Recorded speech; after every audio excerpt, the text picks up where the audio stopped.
Oh là là là là là là là là, ngo l'ambassadeur de France pris en otage à Niamey. Ah, Macaroni, Macron, Sébastien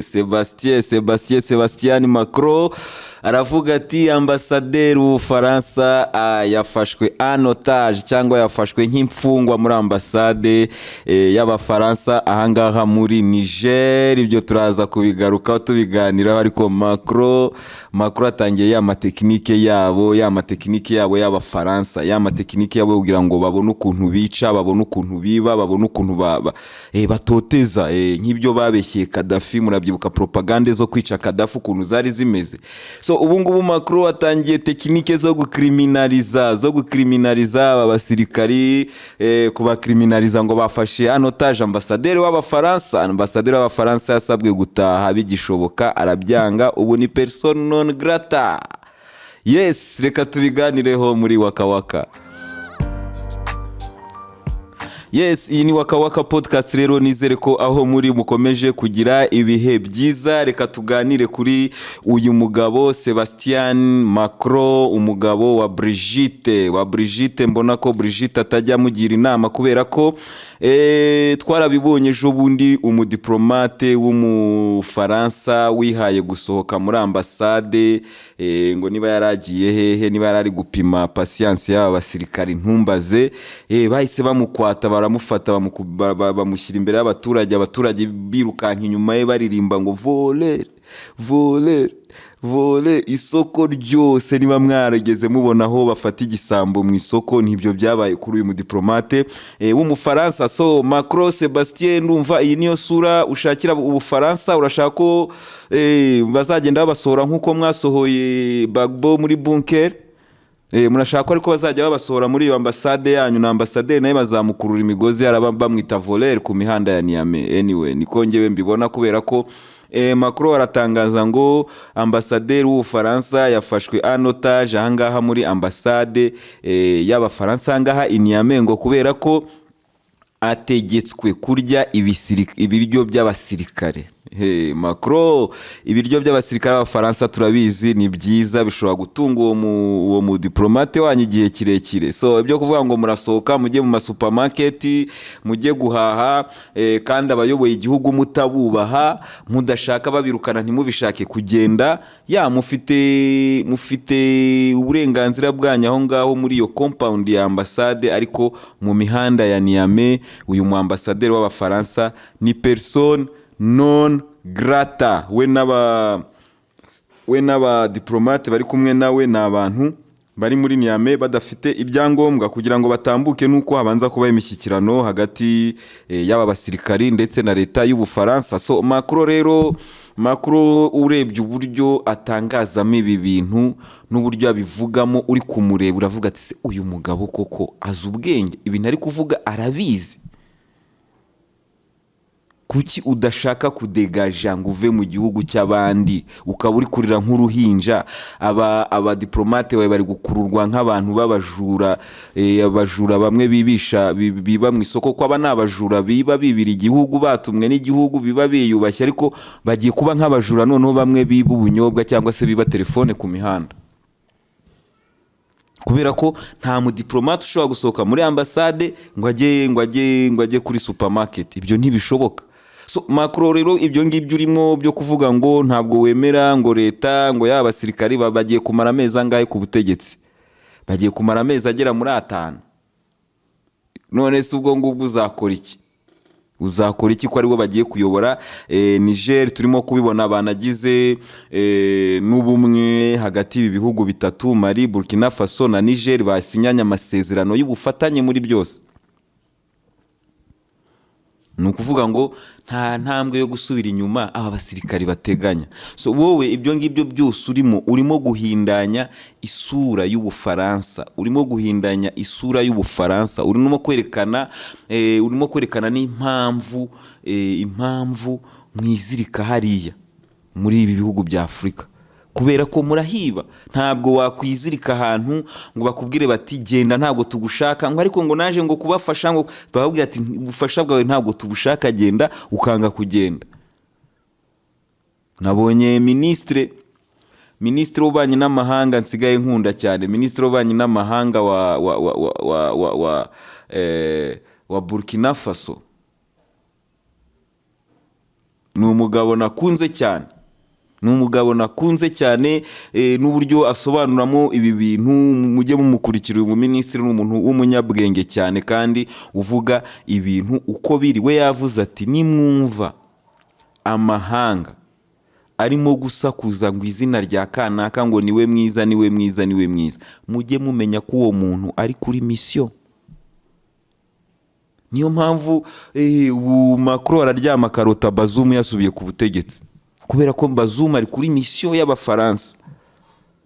Niyo mpamvu bashaka kumvikanisha ko ari we ugomba kuba perezida, ko ari we watowe, ariko abaturage tubona ku mihanda baragaragaza ibindi, ku buryo Abafaransa ari igihugu gishaka imibanire myiza, cyakabaye cyumva icyo abaturage bavuga. Anyway, ibyo sinanabitindaho kubera ko abantu bose bamaze kumenya position y'Abafaransa, si ngombwa ko tuyihuguranaho, iyo twese turayizi. Ahubwo icyo tugomba kuganiraho ni what next.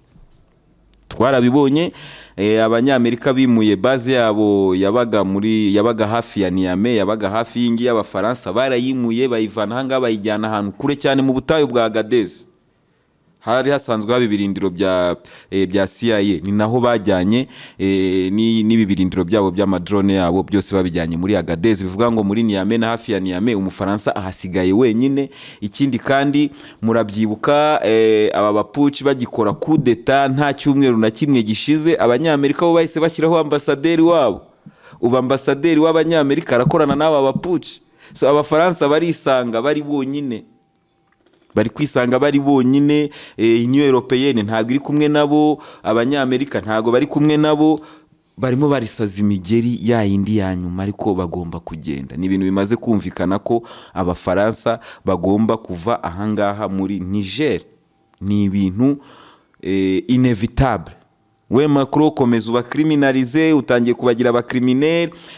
Biranavugwa ko urimo kohereza ibikoresho muri ibi bihugu bya ECOWAS, ugiye guteza intambara muri Afrika. Macron ugiye guteza intambara muri Afrika izitirirwa Ubufaransa.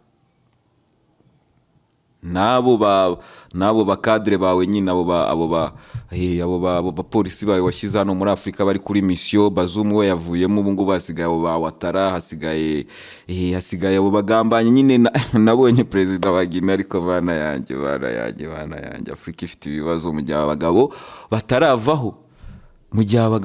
Afrika ifite ibibazo, kuko abagabo n'abagambanyi ku buryo bugaragara. So Sebastien Macron namubwira ati wabakriminaliza gute, wabagira gute? Aba bagabo ni abanyabwenge, nta Mufaransa urahohoterwa, n'abaturage bigaragambya. Ubona ko abasirikare ba Niger baba baje kurinda Abafaransa, baba barinze icyo kigo cyanyu, barinda na ambasade yanyu, kugira ngo abaturage batarengera kubera amarangamutima. Kuko urwanga abaturage bafite, umuntu abaretse bakora ibintu Macron yagendera avuga ngo bahohoteye Umufaransa agatera. Usibye ko niyo watera uzahura n'ibyo wahuye nabyo muri Vietnam. Dieu bien fou murahibuka Abafaransa, nubwo mwari mwarohereje abana ba Afrika benshi cyane, ariko biri mu izina ryanyu, nimwe mwatsinzwe. Dieu bien fou. Ibyo bizababaho rero muri Niamey, muri Niger, hano muri Afrika, ku butaka bwa Afrika. Vietnam mwayivuyemo kubera ko mwari mwatsinzwe, mumaze kuhatakariza abasirikari benshi cyane.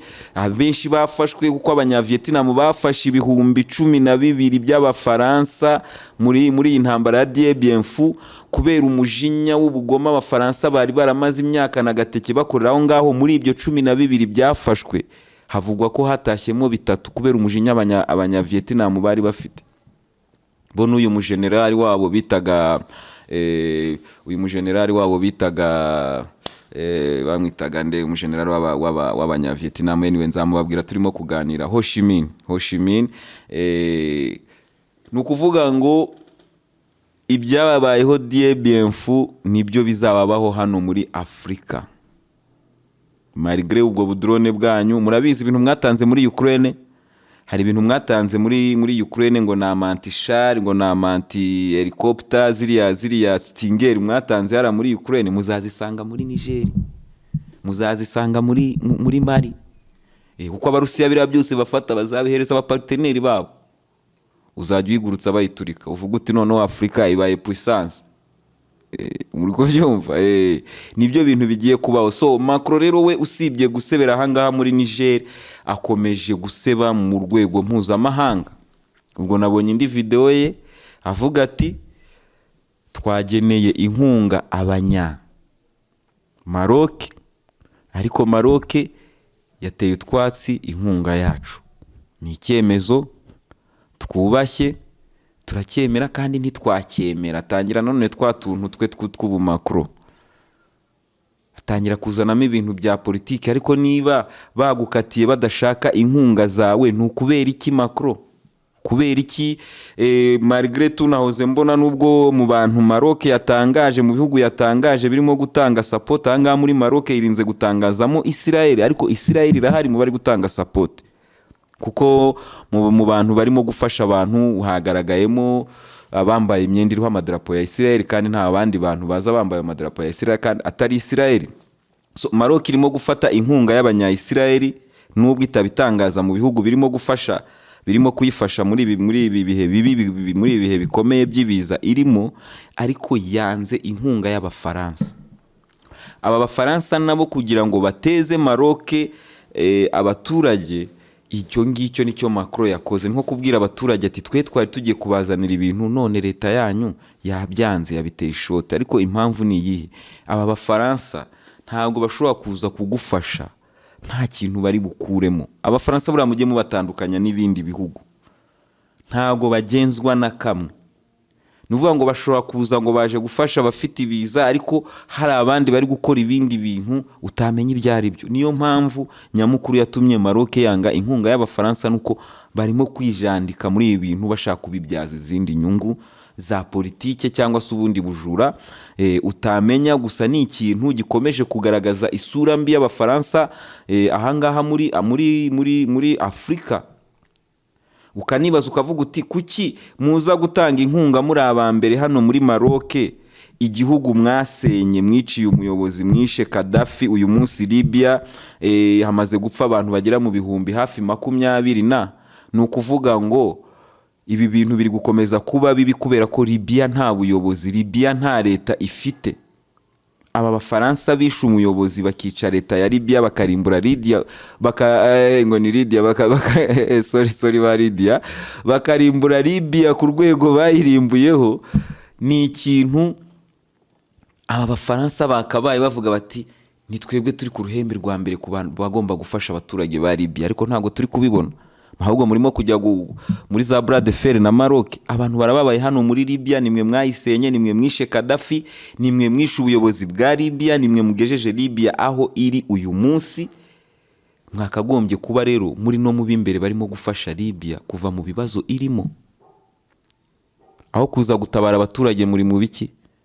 Bamwe ngo muri kuri side ya Haftar, abandi ngo muri kuri side ngo ya leta yi Tripoli, kubigira ngo mumenye ngo ninde muzadiringana nawe ngo kubijyanye n'ibitoro. Nicyo kibababaje. Umuturage nta kintu avuze, umuturage nta kintu avuze, kubera ko mwebwe mw'Abafaransa mwe uyu munsi mwagombye kuba mwebwe n'Abanyamerika n'Abongereza n'Abanyaturukiya mwafatanyije gusenya iki gihugu, mushyiraho amafaranga menshi cyane yo gufasha umuturage wa Libya. None ahubwo namwe nyuma yo kwica Gaddafi ntago mwumvikana kubigomba kugukurikiraho, kuko bamwe niba bari kwa Haftar, abandi bari kuri leta ya Tripoli.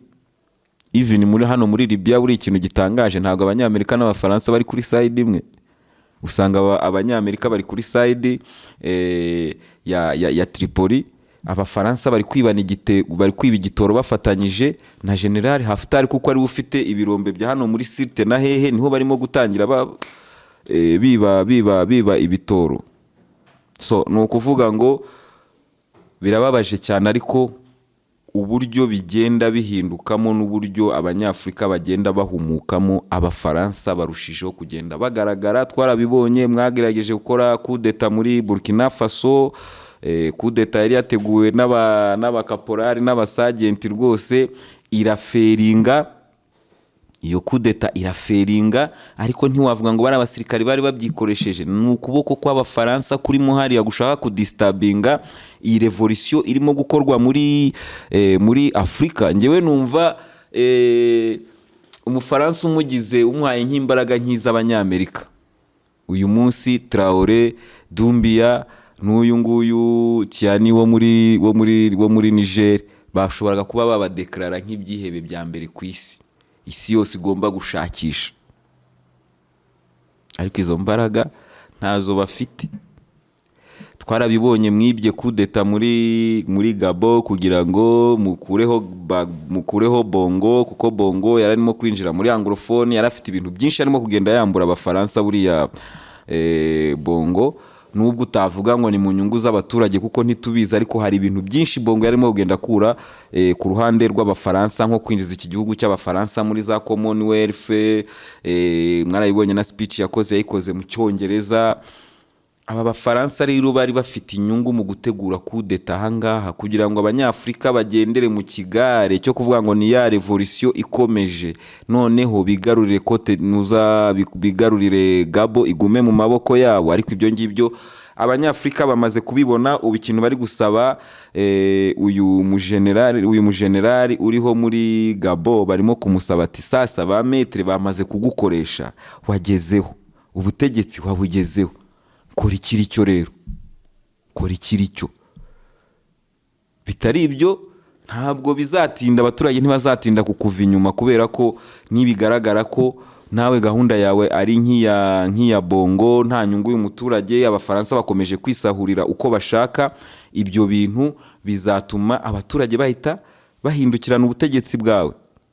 So aba bafaransa niba aribo bagukiniye game ukabugeze ku butegetsi, ukabugeze ku butegetsi uyu munsi, kora ikiri cyo, kora ikiri cyo. Ntacyo bazagutwara, uzabona support y'abaturage, uzabona support y'Abanyaburkina Faso, uzabona support ya Waka Waka, uzabona support y'abantu benshi cyane muri Afrika. Igihe cyose uzaba uhisemo gukora ikiri cyo, ukavuga uti abametre mbateye umugongo.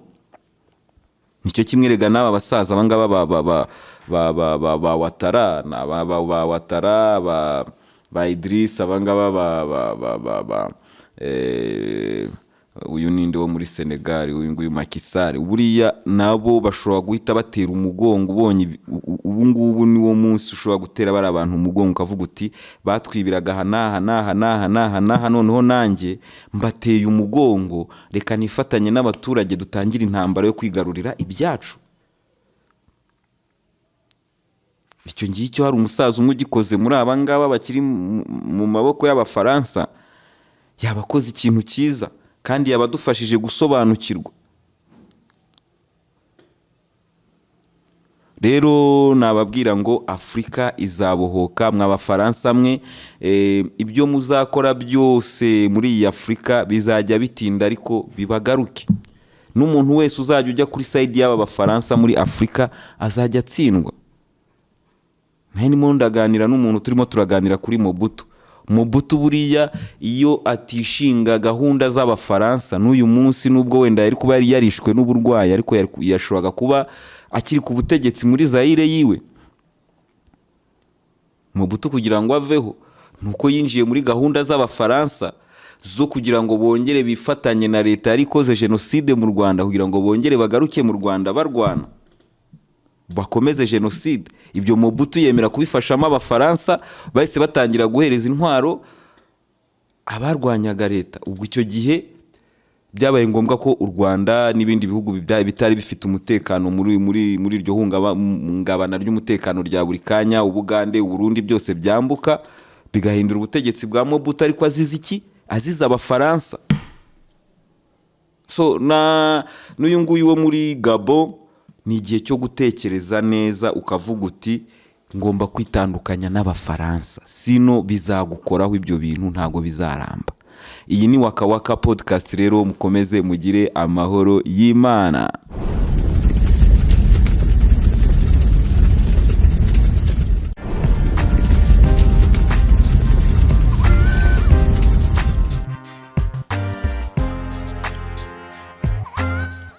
Amahoro kuri mwese nshuti za Waka Waka podcast, nizere ko mukomeje kugira ibihe byiza. Reka twiganirire kuri Rocketman uyu nguyu Kim Jong Un, perezida wa Korea y'Amajyaruguru wibereye mu Burusiya mu ruzinduko azamaramo iminsi 10 yose. Nkaba nahamya ko ari rwo ruzinduko rwa mbere rw'igihe kinini uyu muyobozi agiriye mu bihugu byo hanze. Tukaba twaramubonye ari kumwe na Vladimir Putin batembera baganira. Nyuma yuko twibaza ibyo bari buganireho, hari byinshi bimaze kumenyekana tujye kuganiraho muri iyi podcast.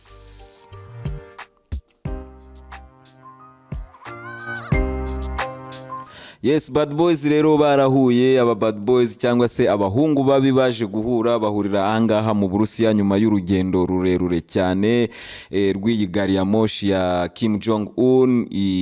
Akaba ari gari ya moshi umuntu yavuga ko ari brende, ni gari ya moshi ibirindiwe umutekano ku rwego rwo hejuru, ifite ikoranabuhanga ryo kuyirinda ryo ku rwego rwo hejuru. Ariko akaba ari gari ya moshi bivugwa ko ifite umuvuduko mukeya kubera ko igenda ku birometero 60 mu isaha. Abatwara amamodoka murabyumva namwe, iri hasi cyane. Rero nyuma y'urugendo rurerure rwa Kim Jong Un yaje kugera mu Burusiya, yakirwa n'inshuti ye Vladimir Putin. Baratembera baraganira. Aho yamutembereje twabonye amutembereza cyane cyane kwa hantu bubakira ibyogajuru by'Abarusiya. Ibingibi bikaba biri mu bintu byari bizinduye Kim Jong Un. Nge narabibabwiye ndababwiye ati ibi bintu mureke kureba utuntu duto ngo ammunition zo mu ntambara zo muri Ukraine, ngo ibiryo, ngo ifumbire ku banyakoreya y'Amajyaruguru. No, ntabwo ari ibyo ngibyo. Abaviye bari mu bintu bya binini cyane, abasaza bari muri big deals. Ahangaha rero akaba yaramutembereje mu bijyanye n'ibyogajuru, kubera ko iyi Korea y'Amajyaruguru nayo ishaka gutangira kwiteza imbere cyangwa se guteza imbere ibijyanye n'ikoranabuhanga ry'ibyogajuru. Bakaba bagurutsa amasatelite nabo bakagira ibyogajuru mu isanzure. Ibyo rero kubera ko bazi neza ko kuva na kera kose n'uyu munsi ku bijyanye n'ibyogajuru Abarusiya bari hejuru cyane. Murabizi n'uyu munsi nubwo barimo gushwana n'Abanyamerika, ariko baba bafite imishinga yo mu isanzure bahuriyeho kubera ko ari imishinga migari. Nubwo bashwana bafite ibintu bahuriyeho mu nyizere cyane. Rero uyu Kim Jong Un nawe akaba yumva ko Korea nayo igomba kujya muri icyo kibuga, kubera ko nyuma yo kubaka amanuclear, kubaka amamisiri arenze, akubaka, twarabibonye mbere yo gufata urugendo agana mu Burusiya, yari amaze gutaha submarine yabo izaba ifite ubushobozi bwo kurasa ibitwaro kirimbuzi, bwo kurasa amatopiro akomeye cyane. Rero akaba yaravuze ati reka nsure Vladimir Putin ndebe ukuntu nanjye najya mu kibuga cy'abakuru cyane, noneho nanjye nkagera hehe mu isanzure. Twarabibonye Abahinde bamaze kugera hehe ku kwezi. So Abanyakoreya y'Amajyaruguru ntago bashaka gusigara nabo, kandi barabizi ko Abarusiya bashobora kubibafashamo. Nkuko Peskov, umuvugizi wa presidence y'Abarusiya, yabitangaje, yavuze ko bazaganira na perezida wa Korea y'Amajyaruguru ku bintu byose cyane, batitaye ku mabwiriza mpuzamahanga, batitaye ku bihano bya UN, batitaye ku byifuzo by'Abanyamerika. Ibyo rero bikaba byatuma umuntu abona ko aba Banyamerika bakomeje gucibwa amazi, kubera ko barakanga Korea ngo bazayihana. Korea wayihanisha iki utayihanishije cyatuma uyu munsi itinya ibihano? Nicyo nibaza nkibaza niba Abanyamerika bavuga gusa kugira ngo bapfe kuvuga, cyangwa se kugira ngo isi yumve ko bafite akantu bakora. Ariko bagomba kuzamenya ko isi yarakangutse. Turabizi ko Korea ni igihugu gifunzwe, gifite ibihano, amamiliyoni n'amamiliyoni y'ibihano. Ibyo rero nkaba nibaza umuvugizi wa Leta Zunze Ubumwe za Amerika yaza hariya imbere y'itangazamakuru akavuga ati turiya Korea y'Amajyaruguru kuba yatanga ibikoresho muri Ukraine, aho kugira ngo mwiya mu Burusiya, mwebwe muba mwanakoze kuri side itariyo. Kuko kohereza ammunition muri Ukraine ni akantu gatoya, kuko n'ubundi Abarusiya ntibarabura ammunition ku rugamba, mu bigaragara ntibarazibura. Icyo ni ikintu gitoya, ahubwo ikintu kinini murimo guhisha ntimugitomore ngo mukivuge, kuko mwamaze kwica ordre mondiale.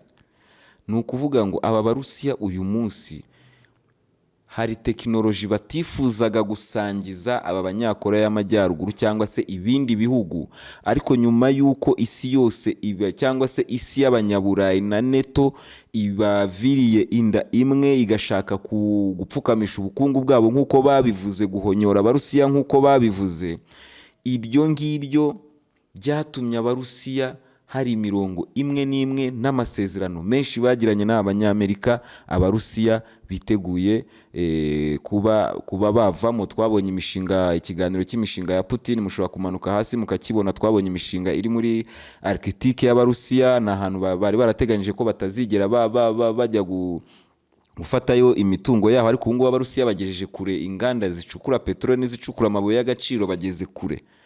So rero uyu munsi hari ibintu byinshi abarusiya biteguye kuba bakorana n'ibindi bihugu, baba abashinwa, baba abakoreya y'amajyaruguru, baba abahinde, batari biteguye kuba batanga mbere. Uyu munsi bakaba biteguye kubitanga kugira ngo nabo babone indi contrepartie, babone indi support, ko nabo hari ibyo bakeneye. Niba barabafungiye amasoko, uyu munsi bakaba basigaranye amasoko yose ya za China na za hehe na Korea ya ruguru. Mujye mubimenya ko Korea ya ruguru se ntibakenera gaze, ntibakenera ikiryo, si isoko ry'Uburusiya. Icyo ngicyo abanyamerika ntibashaka kukimentioninga kugira ngo mutumva ko abarusiya bari kuri side zikomeye, cyangwa mutumva n'ikibazo gikomeye cyane. Kuko ikibazo gikomeye ntabwo ari Korea gutanga ammunition muri Ukraine.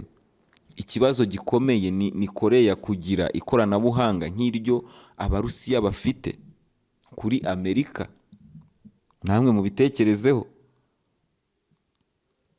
kuko mu kiganiro cyashize twavugaga kuri satellite kamikaze, twavuga ku ikoranabuhanga ryo guhanura amasatelite, tukavuga kuri iri koranabuhanga ry'amadrone rimaze gutera imbere cyane cyane mu Bushinwa no mu Burusiya, nabo batangiye kugenda bi-updatinga. Mu kibaza noneho igihe Kim Jong Un noneho nawe ari bugire ubwo bushobozi bwo gukora ibyo bintu, ni menace ikomeye cyane kuri neto na Korea y'Amajyepfo n'Abayapani n'Abanyamerika. Rero iyo umuvugizi wa Amerika aza akavuga ati Korea turayiyama kuba yakohereza ammunition muri Korea, ikibazo si cyo papa. Twarabamenye, turabasesengura tukamenya the real issue. The real issue ntabwo ari iyo the real issue, ahubwo niyo niri kubaho ubu nonaha. Kuko niba Kim Jong Un yageze muri, ariko uyu papa afite ibikabyo, nabonye ukuntu bahanagura intebe ye, mbona ukuntu bahanagura iyi gari ya moshi yiwe, ndeba uburyo abamurindira umutekano baba basaze. Ndavuga ati oya, sindabona umuntu urinzwe ku isi nk'uyu Kim Jong Un. Rero ugiye kwimarira iminsi ye 10 ahangaha mu Burusiya, aba yazanye n'abantu b'inzego zitandukanye, bagomba guhura n'abahanga b'Abarusiya bakaganira birambuye. Hari icyo ngicyo nari maze kuvuga, ariko hari n'ikindi kintu, hari ikindi kintu gikomeye cyane, kubera ko murabona aba bagabo bombi nise ba bad boys, cyangwa se aba bahungu babi, isi iri kurwana no kwerekana ko bari isolated, cyangwa se bafunze, badashobora kugira ikintu bakora kiri mpuzamahanga. Iyo bahuye gutya bakagenda bakamarana iminsi 10 baganira ku mishinga itandukanye, ni ikintu kibuza amahoro cyane abantu bo muri neto, abantu bo muri Union Européenne, kuko bahita bagaragara noneho nk'abanyembaraga, kuko n'ubusanzwe bari abanyembaraga buri wese ku giti cye, usibye ko Vladimir Putin ari hejuru cyane y'uyu nguyu Kim Jong Un. Ariko kubabona bari kumwe bavuga ngo tugiye gukorera hamwe, ni ikintu gikanganye cyane kuri neto, ni ikintu gikanganye cyane ku Banyamerika. Ni ifoto nini cyane, icyo bita big picture. Nuvuga ngo Vladimir Putin ntabwo ari isolated, ari kumwe na Kim Jong Un, ufite ballistic missile, ufite ikoranabuhanga mu bya gisirikare, ufite igisirikare gikomeye cyane. Ari kumwe na Xi Jinping, ari kumwe na Modi wa South Africa. ntabwo ari isolated. Noneho ubu ngubu niba bavuga ati turi kumwe, isi yose yagize ubwoba, apana isi yose ariko isi y'aba banyaburayi n'abantu bo muri neto yagize ubwoba, kuko abanyembaraga bahuye. Twabonye inama zagiye zibanza mbere hagati ya Xi Jinping na Putin, tubona umugaba mukuru w'ingabo z'Abarusiya z'Abashinwa aza mu Burusiya akahamara nawe iminsi yegereye iyi ngiyi ya Kim Jong Un. Icyo gihe yayimaze ari kumwe na Shoigu n'abakozi babo, ni ukuvuga abantu bose bari mu nganda mu biki byose bya gisirikare, bamaranye iminsi yegera 10. Nuvuga ngo niki baba basangira tekinoloji, nkuko muri neto muvuga ngo musangira tekinoloji, nabo ubu ngubu batangiye nabo kuyisangira. Icyo kintu rero giteye ubwoba umunyaburayi, icyo kintu giteye ubwoba umunyamerika, kuko neto igiye kubona ikindi gisimba gisimbura Pacte de Varsovie, kandi noneho kikaba ari igisimba kirimo ibihugu bikomeye mu bya gisirikare bifite amanucleaire. Niyo mpamvu iyi nama ya Putin na Kim Jong Un kuyita y'ibiryo, kuyita ya ammunition, no gushaka kuyipfobya. Ariko iyi nama irimo ibintu n'imishinga minini cyane, kandi ku buryo ari Korea y'Amajyaruguru birayisubiza muri sene mpuzamahanga, kuko niba uyu Kim Jong Un ashobora kujya mu Bushinwa akajya mu Burusiya, ibyo already ni ibihugu bikomeye, ni ibihugu by'amasoko manini ashobora gukorana nabyo, abanyakoreya bagakemura ibibazo byinshi cyane.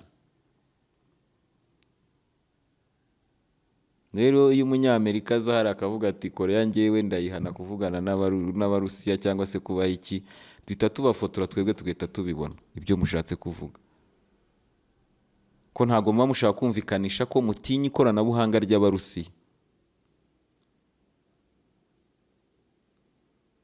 ariko turabibona.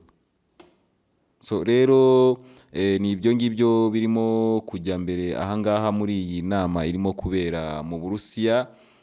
Vladimir Putin nawe akaba akomeje kuba muri izi nama, hari inama nyinshi mpuzamahanga ziri kubera ahangaha Vladimir Putin arimo kwitabira.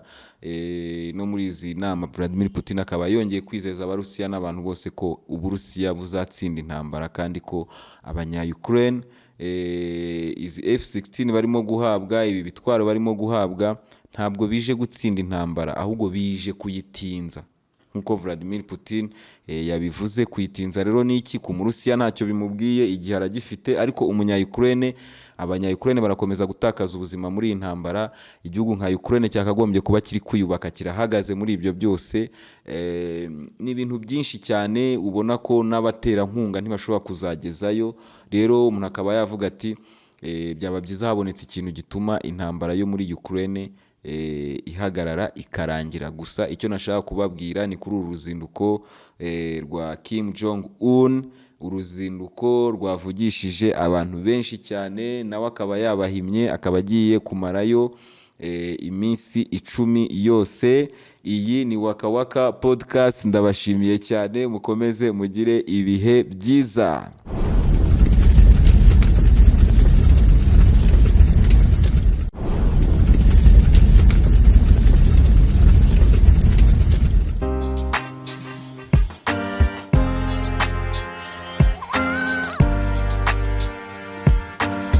Amahoro kuri mwese inshuti zanjye, iyi ni Waka Waka Podcast. Nizere ko mukomeje kugira ibihe byiza aho muri hose.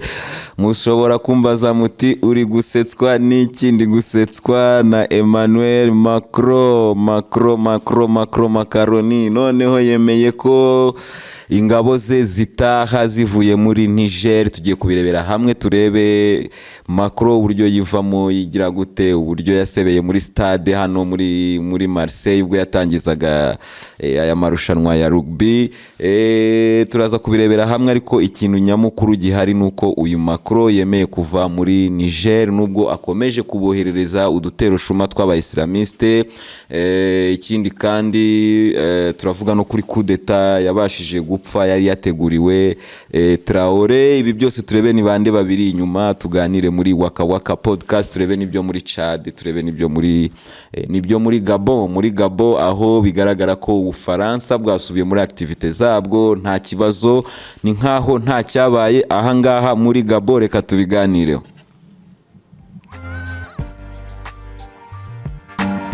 Yes, rero aba Bafaransa nyuma yo kwikarakasa, nyuma yo kwisaza ngo ntago bava mu gihugu cy'abandi, kera kabaye imbaraga z'abaturage zakoza akazi. Nkuko nari nabibabwiye muri podcast yabanje, narababwiye ko Abafaransa bagomba gutaha, igisigaye ari ugushaka ngo baranyura hehe, baraca hehe, ni gute bari butahe.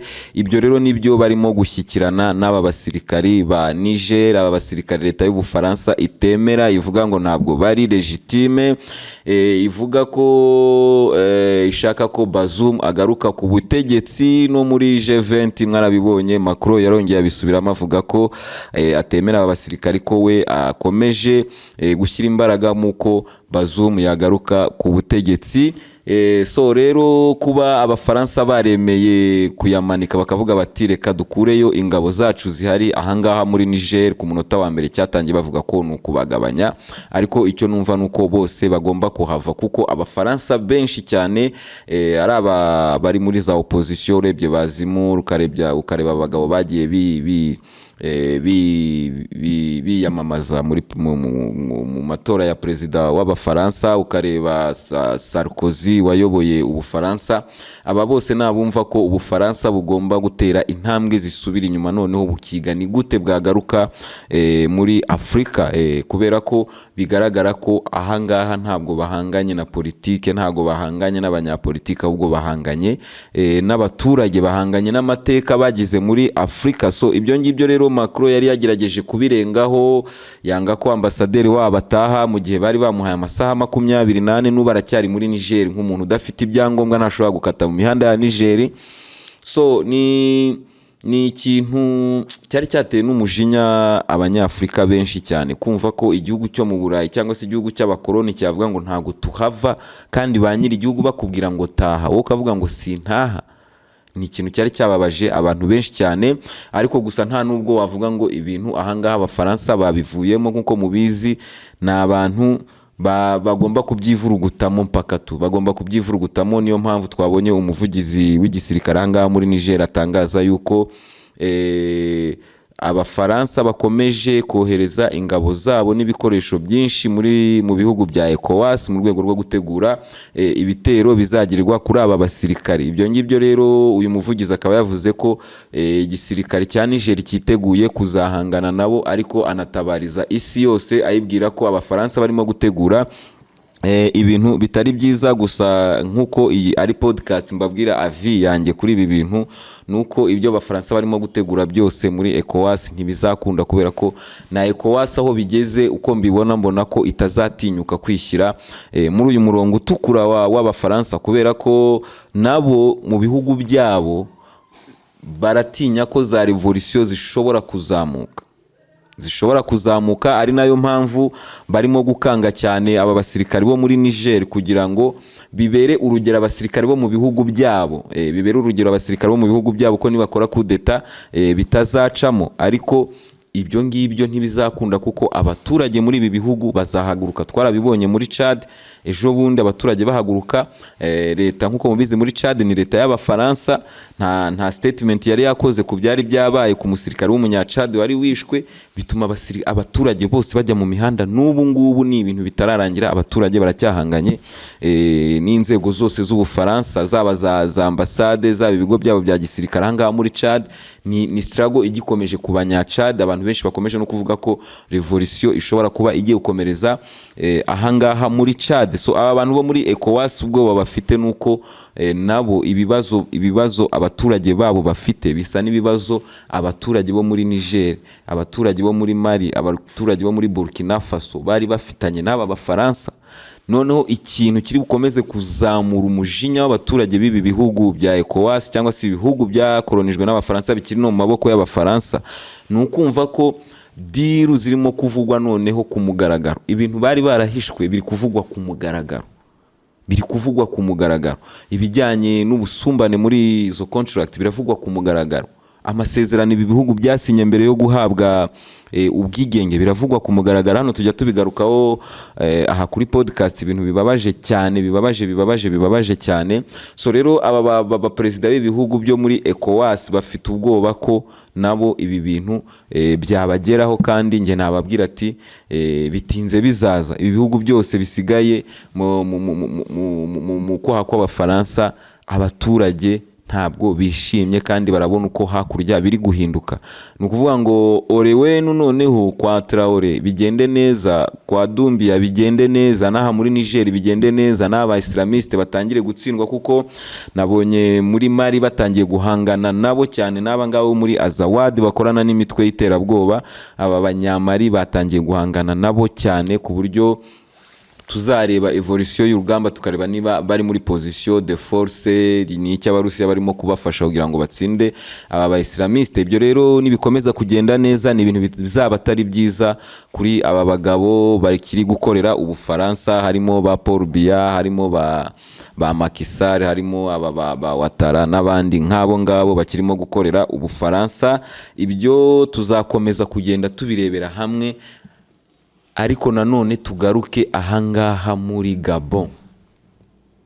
Muri Gabon ubushize mu kiganiro twakoranye na Gentil Gideo, ushobora kujyaho ukakireba, yarabidusobanuriye neza, tubwira ko iyi coup d'etat yo muri Gabon ishobora kuba yubatswe nk'agakino ka famille ishaka kugumana control. Ariko muri uko kwa famille kugumana control, hari ikindi kintu kiri behind kinini gishaka kugumana control, ari cyo Bufaransa. Abantu bakavuga ko iyi deal irimo mushiki wa Bongo, irimo famille Bongo, babikoze kugira ngo bagumane control kuri Gabon, ariko n'Abafaransa abagumane control kuri Gabon. Hari nayo mpamvu mu kiganiro nakoze bino bintu bikiba, narabwiye ati kuki Bagbo yatabaje mu Cyongereza mw'abantu. So ibyo ngibyo rero nabyo biri mu bica intege Abafaransa, kuko ahangaha muri Gabon Abafaransa bakomeje imirimo yabo ya gisirikare, ibigo byabo byakomeje birakomeje, ibigo byabo bya za ambassade n'iki byose birakomeje gukora. Barimo gukorana na n'iyi leta yo muri Gabon neza cyane. Ukibaza uti kuki mwemera mwanga coup d'etat hariya mukaba muyemera hano? Muravuga muti hano amatora yari yabaye trike wenda ngo niki, ariko hari wari uri muri opposition wagombaga guhita yobora. Nta urumva ko bikomeje kuba coup d'etat. Ntabwo wakora coup d'etat hano ngo uyirwanye hano ngo bikunde. Ubwo tuba turi muri coup d'etat za hafi, yo turi kuvuga izi zo muri Chad, yo turi kuvuga izi zo muri Gabon, ubwo tuba tugiye mu tuntu twa hafi. Ariko hari utuntu two mu mateka, coup d'etat ya Blaise Compaoré yica Sankara. Iyi ni coup d'etat irimo Abafaransa, irimo ibintu byinshi. Abafaransa rero ibintu byabo by'amacoup d'etat ntabwo ari ibintu bashobora kuza kubwira abantu ngo twebwe ngo turwanya coup d'etat, twebwe dushyigikiye demokrasi, turi igihugu cya demokrasi gishyigikiye demokrasi ku isi yose. Sibyo, n'isi yose irabibona ko sibyo, kuko sibyo ukora. Sibyo ukora. Ibyo rero bizakomeza gutuma ibi bihugu byose biri mu kwaha kw'Abafaransa bigenda bitsindwa. Twarabibonye aba Bafaransa bategura coup d'etat kuri Traoré. Aha basirikari batoya nabonye nta n'umwe ugejeje ku ipeti rya Suriyetona bashatse gukora coup d'etat. Ubuyobozi bwagaragaje bashatse gukora coup d'etat. Ushobora kwibaza ko batashatse kubikora bonyine. Ni ibintu byumvikana, ntabwo ba kaporari bakwishyira hamwe ngo bavuge ngo tugiye gukora coup d'etat. Ubwo ni Ubufaransa bukomeje kureba uburyo budestabiliza ibi bihugu. Rero Ubufaransa hano muri Niger bwayamanitse, bugiye gutangira gucyura abasirikari babo, kandi abantu bavuga ngo twebwe turaba pro Russia, turwanya Ubufaransa, turwanya iki. Ibi bintu n'Abafaransa nyabafaransa barabivuga. Abafaransa kavukire barabivuga. Igihe kirageze ko tumanika amaboko. Politiki yacu y'imyaka 60 yo gutoteza Abanyafurika yararangiye ibintu byararangiye, tugomba kuyamanika. Mwarabibonye Macron ejo bundi ajya gutangiza imikino irimo kubera ahangaha mu Bufaransa, ntabwo Abafaransa bamuhaye amahirwe yo kuvuga habe na gato, ntabwo bigeze bamuha amahirwe yo kuvuga. Bakubise amafirimbi bigeza babona ko agomba kwihagararaho nawe agakomeza akavuga muri ayo mafirimbi, akabona arangiza ijambo rye uko yariteguye ni nako yabikoze. Umuntu n'abaturage biwe ntibamushyigikiye. Ubujura barimo gukora hano muri Afurika murumva ko bwo buri guhita noneho bubirangiza, buri guhita bushyira ibintu byose ku mugaragaro. Nabonye ikiganiro cy'uyu mumama wahoze ari ambasaderi wa African Union muri Amerika, mujye mumukurikirana cyane. Ni umumama uvuga ibintu by'ubwenge cyane, avuga ko Ubufaransa n'umuntu wese uzaza ku ruhande rw'Ubufaransa azahita atsindwa hamwe n'Ubufaransa, kuko Ubufaransa buhanganye n'abaturage. Nanone ariko Abanyamerika bafite amahirwe ko idarapo ryabo muri Afurika ntago rirazamurwa ngo Abanyafurika ngo bavuge ngo turi kwamagana Abanyamerika. Nta muntu uri kuvuga ku Banyamerika hirya no hino, ariko nanone nako mukibaza ako kantu, nta hantu na hamwe abaturage bari kuzamura idarapo basaba ubufasha bw'Abanyamerika. Sinzi niba ako kantu muri kukabona. Bari kwisabira ubufasha Abarusiya, bari kwisabira ubufasha Korea ya ruguru, bari kwisabira ubufasha Abachina. Bivuze ngo na Amerika nikora ikosa rito na hano muri Afurika, Abanyafurika bayifita ahantu. Kuba Abanyafurika batavuga bati reka dutabaza Abanyamerika, ni abanyembaraga badutabara aba Bafaransa, cunga sana. Nuko abaturage barabizi ko aba Banyamerika bari kumwe n'Abafaransa. Uyu munsi bari kurwanya ikibi cyababayeho imyaka yose aricyo Bufaransa, ariko kuba batarimo kuvuga bati Amerika ngwino udufashe. Amerika wowe ugomba gucunga sana, ntabwo ukiri umupolisi w'isi. Igipolisi bagikoze nabi, abantu ntabwo bakikwizeye,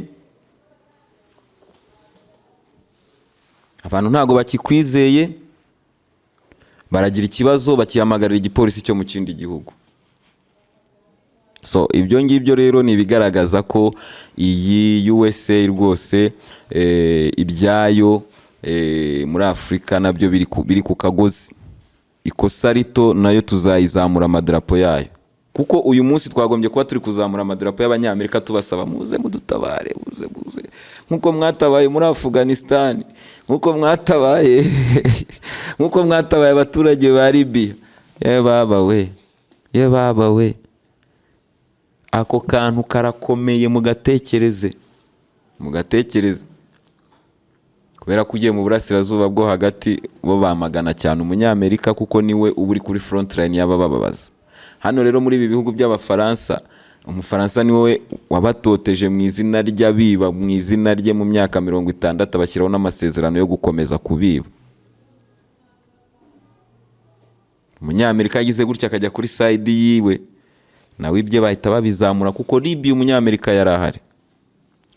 Libya, Somalia, amadiru, gukenesha Afrika, ibyo byose ni ibintu Umunyamerika arimo azi neza. Afrika bayitera imirwi, Umunyamerika niwe wari ubahagarariye.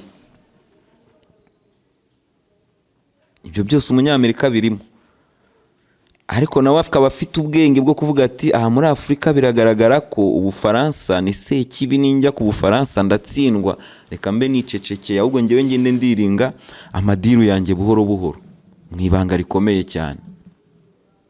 Icyo nicyo Abanyamerika barimo gukora hano muri Afurika. Ariko nanone aba basirikari bakaba bagomba kwitondera uyu Munyamerika, kubera ko ni umuntu ushobora kuruma anahuhaho, akaruma huhaho we ntuzamenye ko yakubabaje, ariko akakubabariza cyane, kubera ko izi kudeta zitangiye gutegurwa kuri ba Traoré n'abande, ntabwo washyira kure cyane Umunyamerika. Umunyamerika n'Umufaransa bazakomeza kugerageza, ariko ni igihe ko Afurika ihaguruka, ni igihe ko Abanyafurika bamenya n'iki bakeneye, n'iki kibafitiye akamaro, akaba ari cyo bakora, bakagirana partnership n'ibihugu babona bishobora kubafasha kwiteza imbere, bagakora amadira atazabagishyira mu bibazo ejo cyangwa ejo bundi kubera ko yabonetse, ahubwo bagakora amadira ashobora gufasha ibihugu byabo gutera imbere. So iyi ni Waka Waka podcast rero, tuzakomeza tuganire cyane cyane kuri iyi revolution muri Afrika, tuzakomeza tuyiganireho. Akantu wenda nababwira mbere nuko uko nabibonye nuko Bazoum na n'ubu ngubu agifite telefone yiwe. Uyu Bazoum hano muri Niger aracyafite telefone yiwe ahantu ari, aravugana na ba Macron, aravugana na bande. Ushobora kubona yari systeme nka ya indi ya Putin kugira ngo bajye bumva, bamwumvirize, bumve ni ibiki ari gupanga, ni ibiki ko nanjye nabyibajeho ni gute Bazoum yaba agifite phone ni ukomeza tukabireba, ariko byose biba birimo udutego n'uduteguro twaba basirikari. So mukomeze mugire rero amahoro y'Imana. Iyi ni Waka Waka podcast.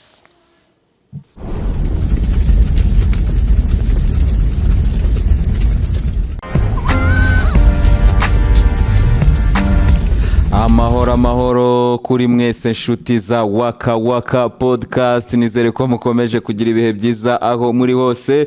Uyu munsi rero tugiye kuganira ku abagabo babiri aribo Solvekin cyangwa se Armageddon. Tuganire no kuri Ramzan Kadyrov. Hari byinshi biri kuvugwa kuri aba bagabo, hari byinshi biri kujya mbere, ni biki Putin arimo kudutegurira hirya no hino.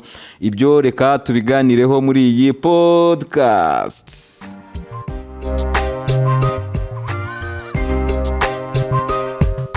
Yes, reka duhere kuri Solvekin.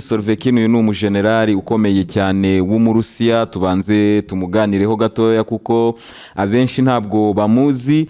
Uyu rero ni umujenerali watangiye kuzamuka na Vladimir Putin ataraba perezida w'Uburusiya, kubera ko uyu nguyu yamenyekanye bwa mbere ubwo habayeho hateguwe kudeta kuri Boris Yeltsin wayoboraga Uburusiya igapfuba, bigizwemo uruhare rukomeye n'uyu Solvekin. Muri icyo gihe rero perezida wayoboraga Uburusiya icyo gihe ariwe Boris Yeltsin yahaye amapeta ya ofisiye uyu nguyu Solvekin, akaba aribwo bwa mbere yari ageze mu rwego rw'abofisiye, akomeza kuzamuka kugeza ageze ku rwego rwa general. Uyu nguyu yagiye arwana intambara nyinshi cyane Abarusiya bagiye barwana hirya no hino, ariko wenda duhereye muri operation za vuba cyane twareba nk'intambara yo muri Syria.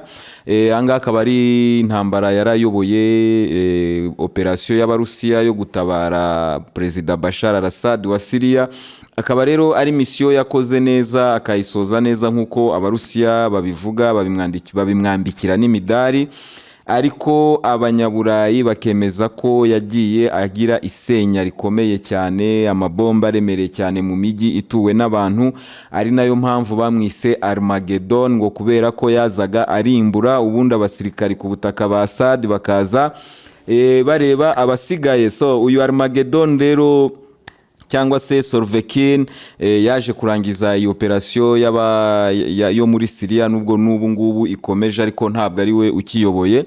So yaje gutaha nk'intwari, ahabwa imidari na Vladimir Putin. Ubwo intambara rero yo muri Ukraine yatangiraga, murabyumva ko indwanyi zari zikenewe, Abarusiya bari bakeneye indwanyi zabo kugira ngo babashe guhangana na NATO ahangaha muri Ukraine. Rero intambara yo muri Ukraine yaratangiye, dutangira kubona cyane Wagner Group, kuko byatangiye n'Uburusiya butemera ko buriyo, bohereza Wagner gusekiriza iyi ngiyi nani Crimea. Amatora yahabaye ya referendum, murabyibuka ko Crimea yahise iba y'Abarusiya nta n'isasu rivuze, hakiyongeraho na operation zaberaga muri Donbass anga muri Lugansk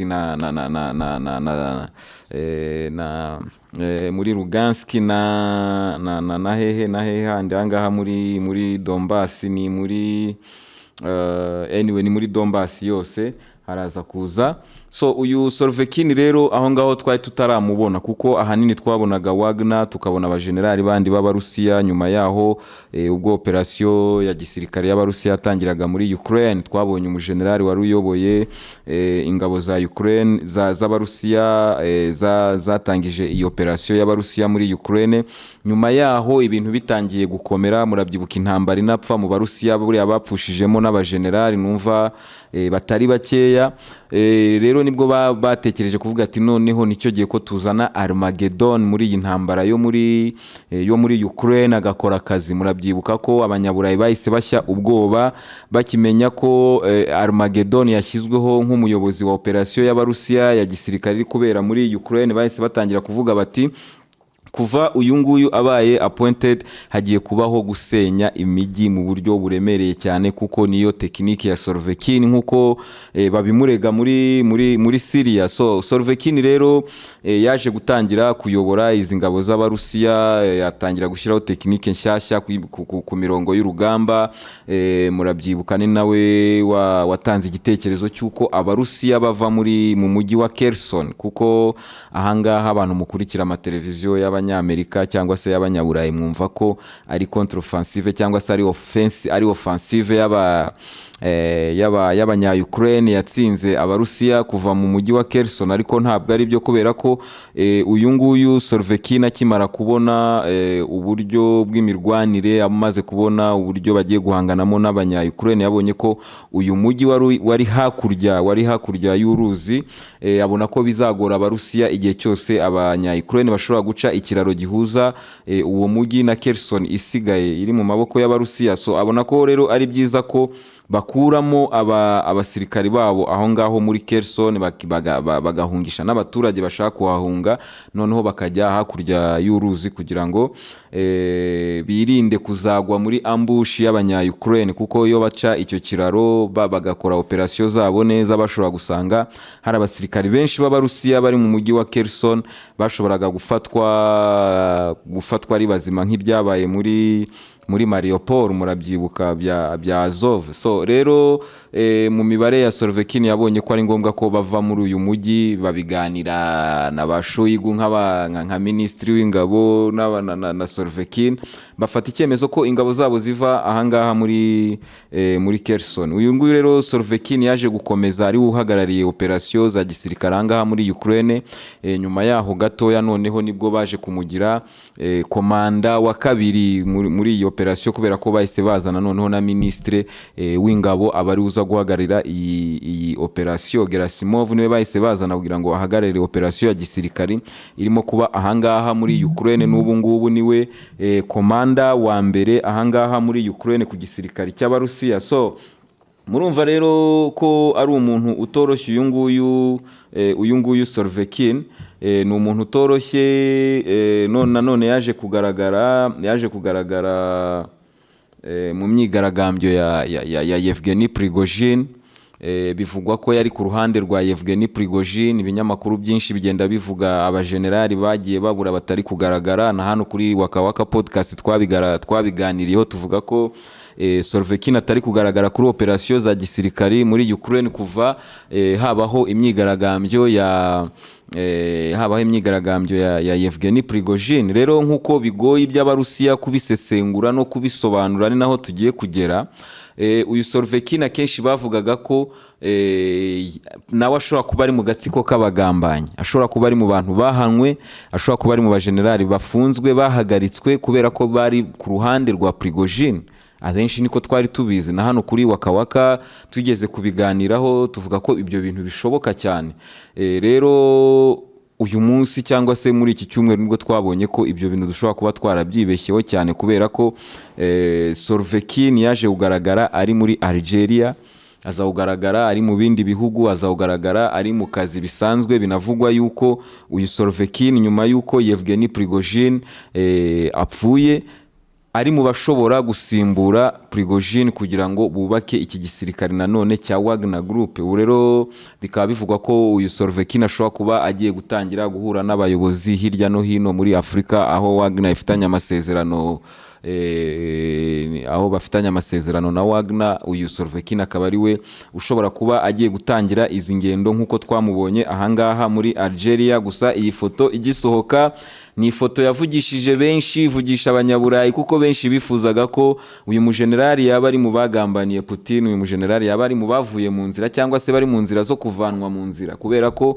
baramutinya nkuko twatangiye tubivuga mu itangiriro. Ni umujenerali wagiye agira intsinzi ahantu hose yari ahanganye n'uruhande rushyigikiwe n'Abanyaburayi n'Abanyamerika. So rero bakibona iyi foto yiwe muri Algeria byarabacanze bavuga Solvekin bimeze bite, Solvekin ari kwitemberera, Solvekin nta kibazo, bamwe bakavuga bati buriya ni ugiye gukurikiraho, ariko Solvekin agiye kongera gushinga iki gisirikare cya Wagner kigakomera kikaba cyanasubira no muri operasiyo za gisirikare ziri kubera muri Ukraine cyangwa se n'ahandi. Twabonye ko intambara zireba Uburusiya zikomeje kwiyongera, turaza kuganira ku yindi ntambara irimo gututumba, turaza kuyiganiraho mu kiganiro gikurikiraho, ariko icyo nemeza nuko Vladimir Putin n'Uburusiya baracyakeneye Wagner Group, baracyakeneye service za Wagner Group, ari nayo mpamvu bashaka kongera kuyubaka, ikongera igakomera, igakomeza operasiyo zayo cyangwa se misiyo zayo hirya no hino ku isi. Rero uyu ni Solvekin tumaze kuganiraho,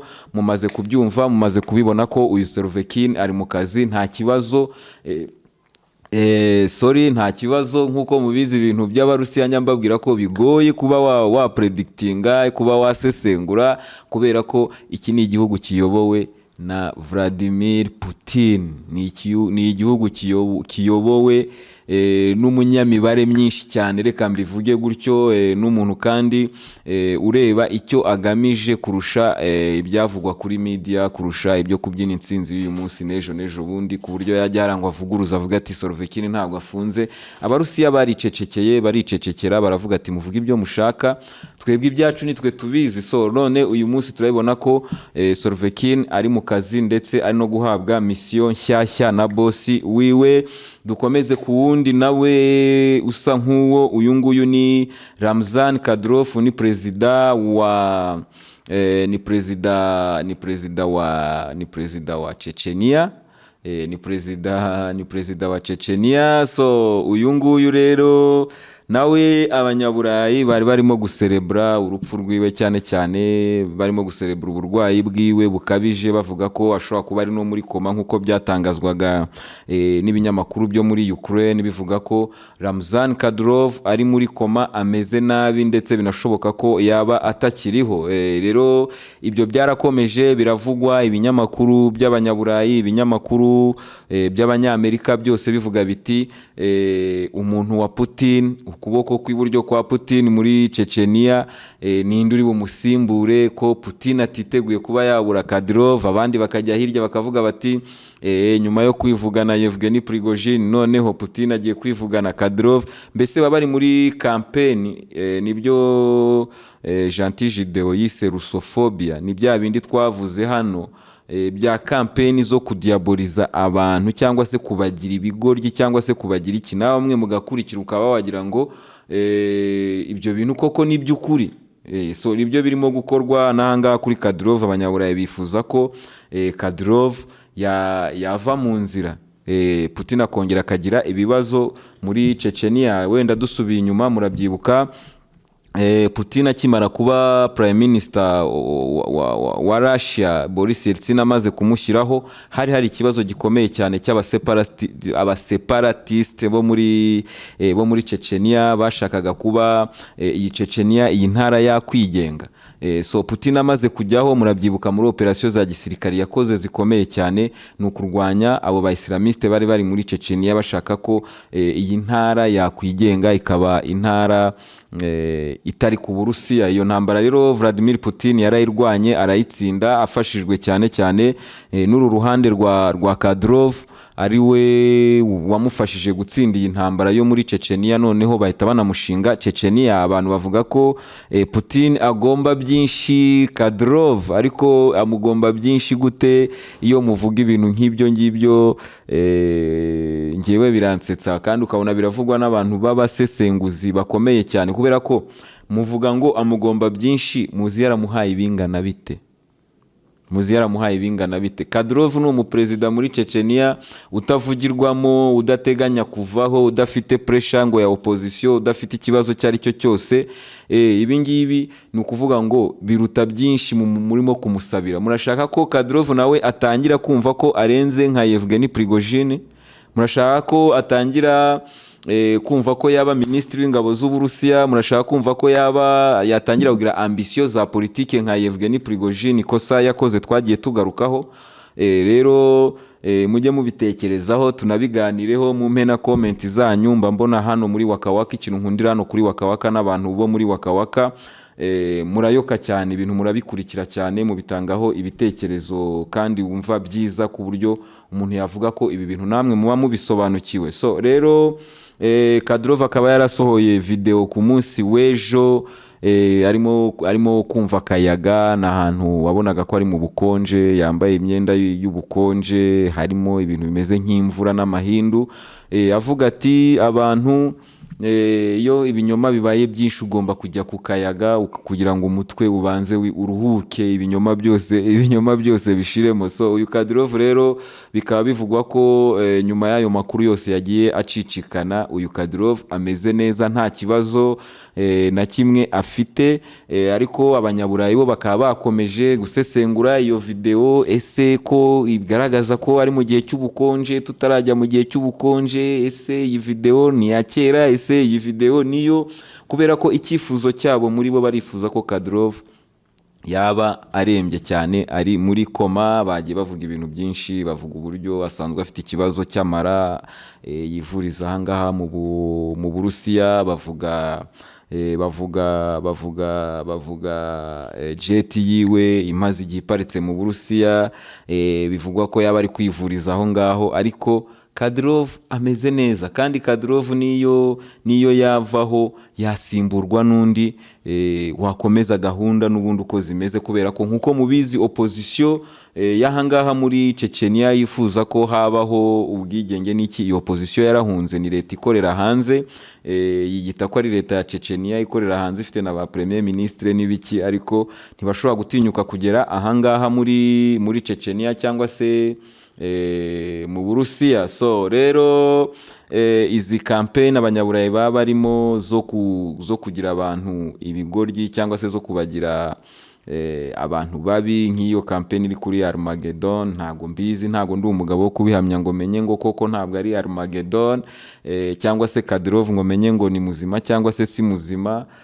Ibyo byose ni ukujya umuntu abireba agasesengura, ukavuga uti ibi bintu niba abanyaburayi bari kubivuga gutya ni iyihe mpamvu, ese ubundi ibi bintu barabyifuza koko, kubera ko ni icyifuzo cyabo. Murabyibuka muri coup d'etat, icyo bitaga coup d'etat, twebwe twarebaga za RCI cyangwa se tureba kuri za channels zitandukanye z'abanyaburayi n'ama TV yabo, wabonaga Putin byamurangiranye, kuko bari batangiye kuvuga ngo Putin yahunze, Yevgeny Prigozhin agiye gukora coup d'etat. Nyuma yaho mwasanze ari ibintu bitoya, nta sasu ryavuze, umuntu ntigeze agera Moscow, umuntu yari afite ambisiyo zindi zo kugaragaza ko nawe akomeye, ariko kubyita coup d'etat ni nko kugaragaza ko Putin ari weak, wa Putin dutinya nta ngufu afite. Uyu munsi murabibona gute? Murabona Putin ameze gute? Putin wakomeje gahunda ze neza cyane, akomeje guhura n'Abashinwa, akomeje guhura n'Abanyakoreya ya ruguru, ubu tuvugana Shoigu ari muri Iran, aho agomba guhura n'abayobozi b'iki gihugu. Ibihugu birimo gukora alliance izaba ifite ingufu mu gihe kiri imbere, kandi izabifasha guhangana n'ubugambanyi bwose bashyirirwaho na NATO. So ibi ngibi nagira ngo tubiganireho, kubera ko hari abakunzi ba Wakawaka bagiye babinyoherereza inbox cyangwa se muri comment bambaza kuri Kadyrov n'abambaza kuri Solvekin. Solvekin rero murabyumva yagarutse mu kazi, Kadyrov ameze neza. Babibajije na Peskov, umuvugizi wa presidence y'Abarusiya. Abarusiya ntago bakunda kuvuga ngo uvuge ngo wenda ngo habaye iki ngiki ngo bumve ko bari buhite bakinyomoza. Ni ibintu bitajya bibaho cyane kuri aba Barusiya baba bicecekeye. Peskov rero bamubajije bati ese Kadyrov ni muzima, ese Kadyrov ameze ate?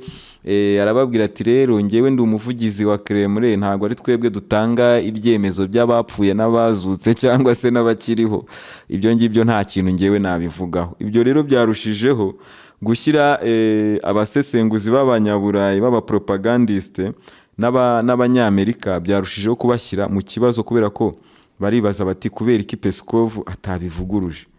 Ubwo ntibivuga ko Kadyrov arwaye ameze nabi, kuko yaza kuba ameze neza Peskov yari kuvuga ngo ameze neza. Ariko Peskov ikintu yababwiye nicyo ngicyo nyine, ntago presidence ari itanga certificate z'abapfuye ngo ku buryo yamenya ngo ni bande bapfuye. So muraguma muri urwo rujijo kuko ni narwo bashaka ko mugumamo, kuko izo game zanyu muri gukina abarusiya bazireba basunika amapiyo yabo.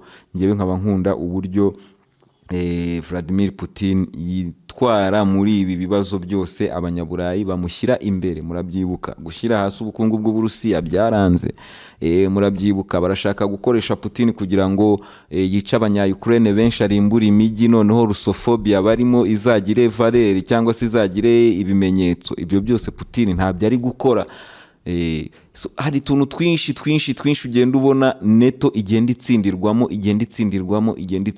kubera ko niba muri kudiaboliza Putin, murashaka ko arimbura abanya-Ukraine, muri gutera utudrone tw'amafuti muri Moscow kugira ngo umujinya w'Abarusiya uzamuke, none nabo batangire kurimbura imijyi, mutangire mwangisha Abarusiya isi mubereka ngo basenyana. Nkuko namwe iyo mugiye ku meza ahantu y'ibiganiro mutangiye kuzamura amakoti mwumva muri abagabo, abantu bahita babibutsa Yugoslavia, bahita babibutsa Iraq, bahita babibutsa Libya, bahita babibutsa Vietnam, bahita babibutsa Hiroshima na Nagasaki, bahita babibutsa ibintu byinshi cyane bituma ibyo muvuga bitumvikana. So murashaka ko n'Abarusiya nabo bisanga muri same situation. Ibyo rero muhanganye n'umuntu navuga ngo ni umujokeri. Muhanganye n'umujokeri, twe tuzakomeza tubikurikiranire hafi. Iyi ni Waka Waka podcast, mukomeze mugire ibihe byiza.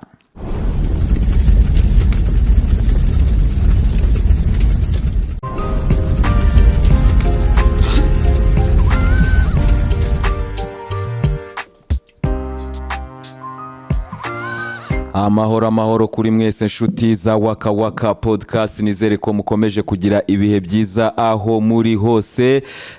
Uyu munsi rero tugiye kuganira kuri iyi contre-offensive y'abanya-Ukraine cyangwa se kuri operation ya gisirikare y'Abarusiya ikomeje kubera ahangaha muri Ukraine. Murabizi ntabwo duheruka kugera ku mirongo y'urugamba ngo turebe ngo bimeze gute.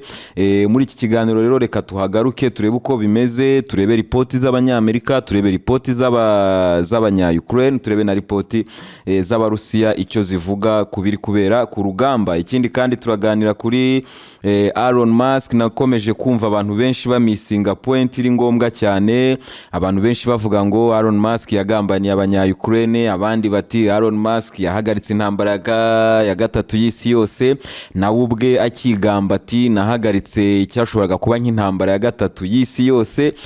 Hari ikintu gikomeye abantu batigeze bavugaho cyabaye cyatumye Elon Musk ahindukira kuri gahunda ye yarafite yo gusapotinga Ukraine kugeza intambara irangiye. Hari ikintu cyabaye gikomeye cyane itangazamakuru ritarimo kuvuga, n'abasesenguzi benshi batarimo kuvugaho, ariko cyatumye uyu mugabo Elon Musk ahindukira. Reka tubiganireho kuri Waka Waka.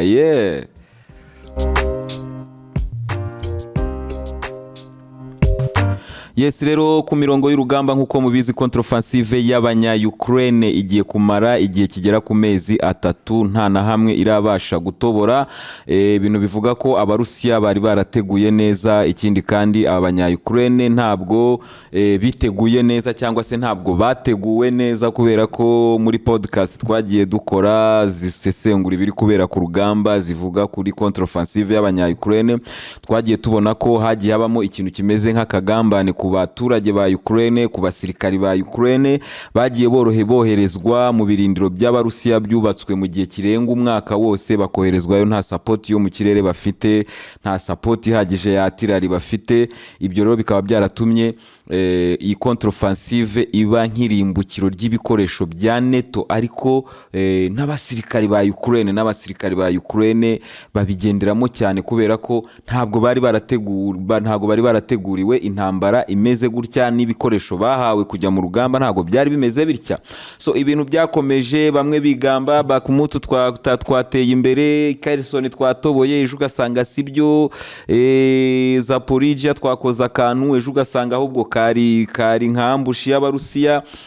Uyu munsi nyuma y'amezi 3 icyo turi kubona nuko abanya-Ukraine ntibarahindura tekinike zabo. no gukomeza gufata inzu imwe bagashyiraho amadarapo bakabyina intsinzi, bagashaka ko n'ibinyamakuru byose bivuga kuri iyo ntsinzi yabo. So twabonye ubushize ku ntsinzi yabo muri Robotine, twarayibonye abanya-Ukraine bigamba ko bigaruriye Robotine igice kinini, ariko nyuma yaho twaje gusanga ari trap cyangwa se ari ambush y'Abarusiya, nk'uko umuvugizi w'igisirikare cya Ukraine abitangaza, aravuga ati Abarusiya bahinduye tekinike y'urugamba, ari nacyo kintu kirimo kutugora. Twarabibonye muri podcast y'ubushize tuganira kuri tekinike ya minage cyangwa se kuri tekinike yo gutega za mina Abarusiya bakoresha, tubona ko barazegeranya ahenshi bagashyiramo ni za plastique abanya-Ukraine badashobora gupfa kudetektinga.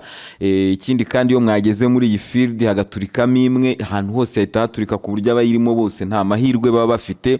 Ibyo rero bikaba byarakomeje kuba umutego ukomeye cyane ku gisirikare cya Ukraine, cyakomeje kugenda kigwa muri uyu mutego w'Abarusiya, kikisanga kihaburiye abantu benshi, n'ibikoresho nibyo bintu birimo kubera n'aha ngaha muri Robotine. Ndagira ngo turebe muri ripoti zirimo kuba hirya no hino ibirimo kuvugwa kubiri kubera ku rugamba, turebe nka analysis zirimo gukorwa n'abanyamerika.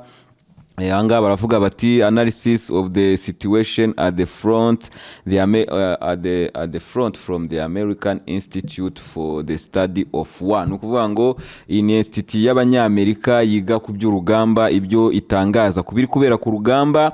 Ahanga baravuga ngo Russia Federation Forces carried out another series of Shahed 131, 136. Izo drone zose rero Shahed 131, Shahed 136, izo drone zikaba zagabye ibitero bitandukanye mu byaro bya Ukraine. Barakomeza abanyamerika bavuga bati Russia Federation carried out offensive operation at the Kupiansk. No muri nukuvuga ngo Abarusiya bakoze offensive muri Kupiansk, muri Svatovo, muri Kriminaya, muri Kriminaya. Aho ngaho akaba ari mu nzira zerekeza muri Bakhmut area, no muri nukuvuga ngo aha ngaha ibi bitero byabereye muri Kupiansk, Svatovo na Kriminaya, ni hagati ya Bakhmut na Divka mu burengerazuba bwa Zaporizhia, niho ibyo ngibyo byabereye. Bagakomeza bavuga kandi ngo Armed Forces of Ukraine conducted offensive operation on the Seattle-Kriminaya line but did not move forward. Nuvuga ngo aya mazina ya hano muri Ukraine murabizi ni amazina agoranye cyane. Hano baravuga ngo Sviatowe Kriminaya line. Ahangaha rero nta abanya-Ukraine bagerageje gukora offensive itaciyemo, barayita unsuccessful. Ahangaha nanone bagakomeza bavuga ngo Armed Forces of Ukraine unsuccessfully attacked the Torskoye area, ni kilometero 15 uvuye muri Kriminaya. Urumva ko naho twegereye za Bakhmut na Zaporizhia. Ahandi baranditse ngo Russia troops repeat the offensive of the Ukrainian army in the Mayorskoye area, ibirometero 21 uvuye Bakhmut.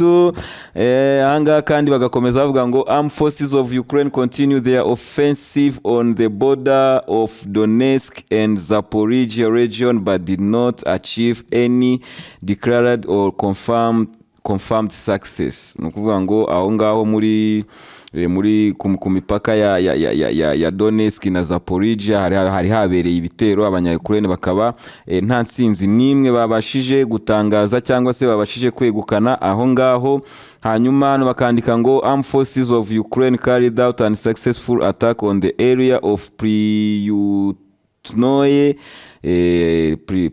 Priyutnoye, hanyuma hakazaho Staramayorsk, hakazaho Orozhanoye, hakazaho Novomayorsk na Novodonetsk. Aho ngaho ni mu bice bya Donetsk. Aho ngaho naho hakaba habereye ibitero by'abanya-Ukraine bitagize icyo bitanga. Gusa ibi byose mbisomye kugira ngo mwumve ko aba banya-Ukraine aho bari kugerageza kuba bakora contre-offensive zabo ntabwo birimo gukunda, kandi ibi nk'uko biri hano ni ibitangazwa na Institute y'Abanyamerika ikurikirana iby'intambara ahangaha muri Ukraine. Ibi rero bikaba ari ibintu bikomeje kugenda bigaragara na Zelensky arimo kubibona ko aba banyaburayi batazamufasha kugera ku ndunduro, abanyamerika batazamufasha kugera ku ndunduro nk'uko nawe abivuga. So ndumva ko ni ibintu tuzakomeza turebera hamwe, nashyiraho naho kantu kugira ngo namwe mugende mubyisomera munabireba, kubera ko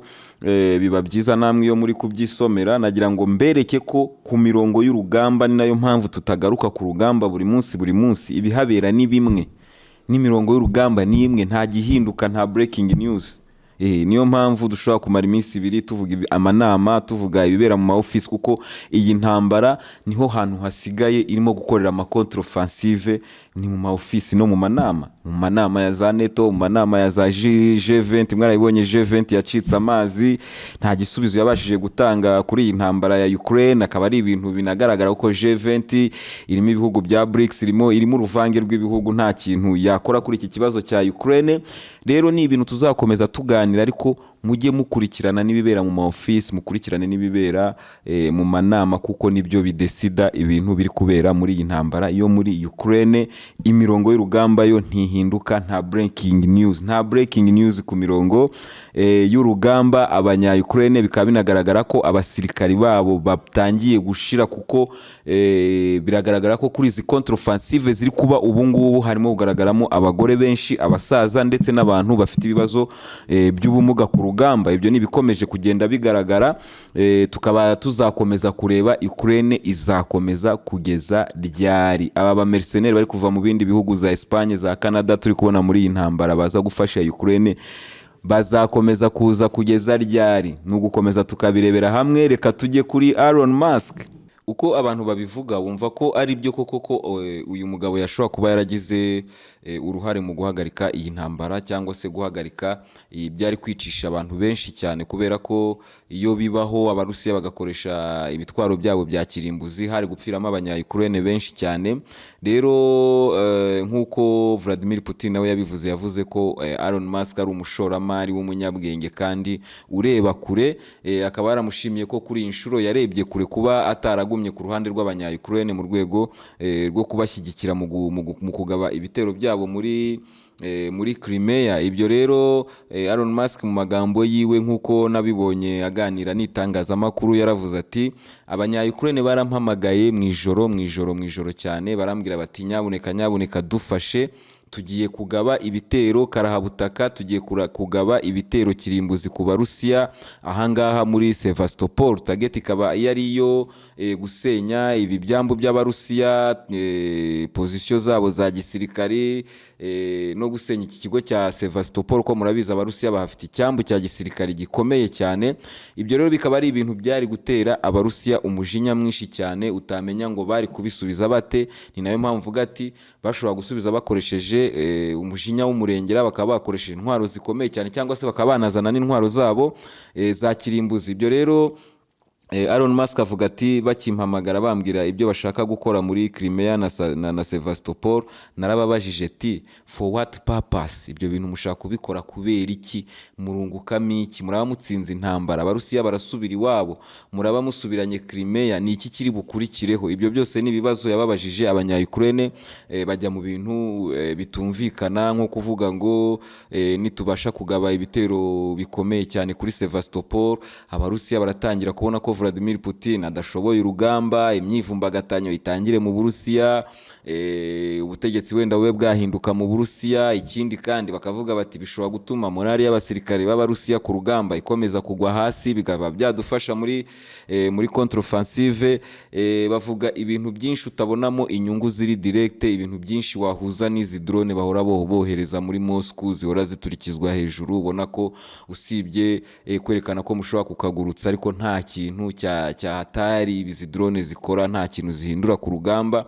Rero Elon Musk akaba yabwiye ati ibyo sinshobora kubikora. Abanya-Ukraine barahagarara kuri uwo mugambi wabo. Ibyo ngibyo ushobora kubyibazaho bikagucanga, ariko niko bimeze, kubera ko abanya-Ukraine kuva iyi ntambara yatangira, kuva iyi operasiyo ya gisirikare y'Abarusiya yatangira, bakoresha ikoranabuhanga rya Elon Musk bita Starlink.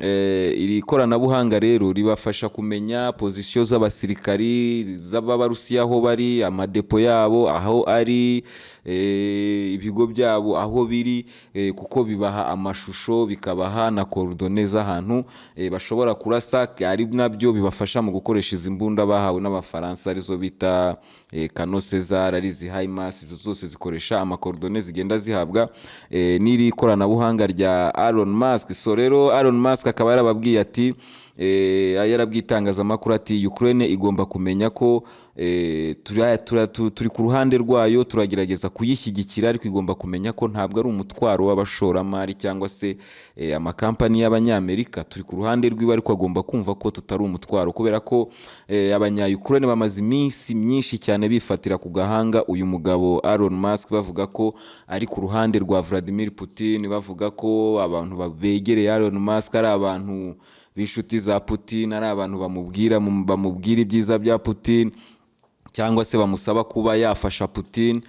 Barimo baravuga ibintu byinshi cyane, ariko ikintu nyamukuru wakwibaza ni gute umuntu ku giti cye agira ubushobozi bwo kuba yagira ijambo mu ntambara nk'ingiri kugira muri Ukraine, akaba yatuma Ukraine itsinda, akaba yatuma Abarusiya batsinda, cyangwa se akaba yagora Abarusiya mu rugamba rwabo. Ibi bintu bituruka hehe? Ibi bintu bituruka muri systeme y'Abanyamerika, iyi y'abakapitaliste ivuga ngo wirwaneho, nushaka utunge ibya mirenge, abandi bose birabareba. Ibi rero bituma Amerika ari igihugu gishingiye cyane cyane ku baherwe n'amakampani yabo, cyangwa se ama private companies. Ibyo niyo mpamvu uyu Elon Musk yahereye mu mamodoka agenda azamuka agera mu byogajuru, ubu akaba ari umugabo navuga ko mu bijyanye n'ibyogajuru ari ku rwego rwo hejuru cyane, ari nabyo bimuha kuba yagira ijambo ku byaba ku rugamba. N'Abanyamerika ntibagire, na leta y'Amerika ntibe yagira icyo imushinja, kubera ko ni umuntu uri privé, ni umuntu ukora ibintu ashatse. Nubwo aba baherwe b'Abanyamerika n'ibyo batubwira n'ibyo tubwirwa mu itangazamakuru akenshi usanga atari byo ubundi bafite aho bahurira, ukaba wasanga ko ibi Elon Musk yakoze n'ubundi bihura n'umugambi wa Amerika wo gukora urugamba n'Abarusiya, ariko hatarimo gutsinda Abarusiya, ahubwo harimo kunaniza Abarusiya, harimo guca intege ubukungu bw'Uburusiya, harimo gushaka nko gusebya Uburusiya mu maso y'amahanga ko budashoboye intambara. Ariko Abanyamerika nabo barabizi ibyo bakoze Hiroshima na Nagasaki, barabizi ibyo bakoze hirya no hino ku isi, barabizi ko Abarusiya nabo badashobora gutsindwa intambara igihe cyose bafite ibitwaro. Nk'uko mubizi Abarusiya nibo ba mbere ku isi bafite nucleaire, banarusha NATO yose yiteranyije, barusha isi yose yiteranyije. Abarusiya nicyo gihugu cya nucleaire cya mbere ku isi. Ibyo rero bikaba bivuga ko n'Abanyamerika barabizi ko aba Barusiya badashobora gutsinda cyangwa badashobora gutsindwa intambara. Ariko nanone hakaba hari n'akandi kantu tugomba kuganiraho kugira ngo ibintu tubishyiremo balance. Tumaze kuvuga ku bushishozi bwa Elon Musk, kwanga kuzabarirwa mu mateka mabi, kuzabarirwa nk'umuntu wateje intambara ya gatatu y'isi yose afasha abanya-Ukraine gushotora Abarusiya. Ibyo byose tumaze kubireba, ariko hari n'ikindi kintu gikomeye cyane nge mbona gishobora kuba cyaratumye Elon Musk asubira inyuma. Kuko niba mwibuka amagambo akakaye Elon Musk yavugaga intambara igitangira, kugeza naho Elon Musk yavugaga ko we ku giti cye ashobora gutanga amafaranga ku bantu bashobora kwica Putin. Ibyo bintu murabyibuka intambara igitangira, ku buryo wibaza uburyo agahindukiza imvugo ikarishye. Uyu munsi akaba ari umuntu uhora ahamagarira abanya-Ukraine ko bakumvikana n'Abarusiya, bakareba uburyo biriya bice Abarusiya bafashe, nawe ari ku ruhande rw'abavuga ati biriya bice mu birekera Abarusiya, nta kindi kintu mwakora, ubundi mwumvikane uburyo garanti zanyu z'umutekano nyuma y'Uburusiya zabaho. Akaba ari umuntu uhagaze aho ngaho, ariko intambara igitangira ni umuntu wari ufite icyo nakwita imvugo ikakaye. Ibyo bituruka hehe? Ikintu ngewe nshaka kubabwira kugira ngo nacyo mugitekerezeho, tujye tunagerageza gusesengura kugira ngo tumenye ibishobora kuba biri kubera inyuma y'amarido. Turimo turaganira ni ikiganiro nakoze hashize igihe hano kuri Waka Waka podcast. Nagikoze ndimo ndavuga ku byava mu ntambara yahuza NATO n'Abarusiya, ninde watsinda intambara. Icyo kiganiro kirahari, kiri mu biganiro nakoze kera, mwajyamo hasi mukakireba. Niba mwibuka ibyo twaganiriyeho mu bintu biha Uburusiya imbaraga, hari tekinoloji y'amasatelite ariyo ibi byogajuru by'aba Elon Musk bakoresha mu isanzure. Abarusiya aho bageze uyu munsi, bageze aho bafite ubushobozi, bafite misile zishobora kurasa satelite. Icyo ni icyambere, bafite misile zishobora kurasa satelite. Icyo ni number 1. Number 2, aba Barusiya bafite satelite kamikaze ishobora kuza ikagonga indi satelite, byose bigahwaniramo. Niba mubyibuka rero, intambara itangira, mukibuka ibifaru by'Abarusiya byarashwe ari byinshi, mukibuka Abarusiya bari mu nkengero za Kiev, amashusho yagiye atambuka hirya no hino y'ibikoresho by'Abarusiya birimo kuraswa. Icyo gihe bakoreshaga ikoranabuhanga rya Elon Musk, anabishyizemo n'imbaraga nyinshi cyane. Uyu munsi rero wakwibaza ngo guca bugufi, kwiyita ko yarebye kure, biri kuvahe ko tutari tubimuziho iyi ntambara itangira? Aho niho mvuga ngo hashobora kuba harimo akantu wakwita menace. Hashobora kuba harimo akantu bita menace y'Abarusiya, bamubwira bati ibyo bintu byawe rero cunga sana, kubera ko dufite ubushobozi bwo kubimanura byose, kandi biriya ni ibintu bitwara amamiliyoni n'amamiliyoni y'amadolari kugira ngo wubake icyogajuru kigere mu isanzure, gitangire gikora akazi, ni amamiliyoni n'amamiliyoni y'amadolari. Niba Abarusiya baramubwiye bati dufite ubushobozi bwo kurasa ibyo byogajuru byawe, dufite ubushobozi bwo kubigonga bigapfirayo hejuru ntibikore, namwe nimwibaze ko umuntu akubwiye gutyo ku ishoramari waba warakoze ringana gutyo, wabikora ukabirisika kubera Ukraine uzi ko itazatsinda? Ibyo bintu abenshi bari kubyita Elon Musk ari ku ruhande rw'Abarusiya, Elon Musk ari ku ruhande rwa Putin. Aba RC bo barababaye, b'Abafaransa barababaye, bararize ngo kubera ko Elon Musk yanze gukora ibyo bintu. Abagabo ngewe bajya bancanga, niba hari abantu njya nibaza niba hari ubwenge bazi, ni abanyamakuru ba RC n'abasesenguzi babo b'abajenerali bafite ubusesenguzi bw'ubufu, ariko ntiwabyita ubufu cyangwa ngo ubyite ubujiji. Ibyo barimo baba babizi, propagande barimo baba bazizi. So bo barababaye cyane kubona Elon Musk atari kumwe n'aba banya-Ukraine muri gahunda zabo zose. Ariko nkaba nababwira ati na leta zabo, na leta z'Abanyamerika, z'Abafaransa, za hehe zose zirababwira ati turabaha ibintu, ariko orewe ntimuzabikoreshe hehe? Mu Burusiya. Ibyo rero ni ibintu umuntu yatekereza mu buryo butandukanye. Njyewe binabitekereje kubera ko nzi ko Abarusiya bafite iryo koranabuhanga. Mbitekereza kubera ko nzi ubukana Elon Musk yarafite intambara itangira.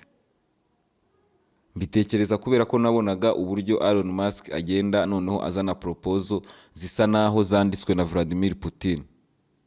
Kubera ko niba uvuga uti Donbass n'ubundi ni y'Abarusiya, Crimea ni y'Abarusiya, ntubyihorere kuriya n'ubundi dushake garanti za Ukraine. Ibyo bintu ni ibintu bimeze nk'ibyanditswe na Vladimir Putin, bitandukanye n'ibyo Elon Musk yavugaga intambara igitangira.